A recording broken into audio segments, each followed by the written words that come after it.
আমরা কির মূর্খ, আমরা কি বেড়ারে বেড়ি কয়, বেড়িরে বেড়া কয়, তো আন্দারে কি আলো কয়, তো এবারে বোঝে না কি সরু সরে আনা জানেন না আপনি, এটা তো আলাদা বিষয়।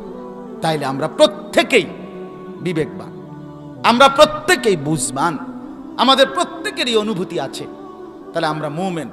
অতএব আমরা মুমিন, স্কুলের ছেলে তোমরাও, কলেজের ছেলে তোমরাও, সাধারণ মুসলমান বাবা আপনারাও, পর্দার আড়ালের মা বোনরাও, আমরা সবাই, আল্লাহ বলেন সমস্ত ইমানদার পুরুষ এবং সমস্ত ইমানদার নারীগণ বাদুহুম আউলিয়াউ বাদ, দ্বীনের কাজে, ইসলামের কাজে একে অপরের বন্ধু। সুবহানাল্লাহ। বাদুহুম আউলিয়াউ বাদ। রব্বুল আলামিন বলেন সমস্ত ইমানদার পুরুষগণ, সমস্ত ইমানদার নারীগণ বাদুহুম আউলিয়াউ বাদ, দ্বীনের কাজে, ইসলামের কাজে একে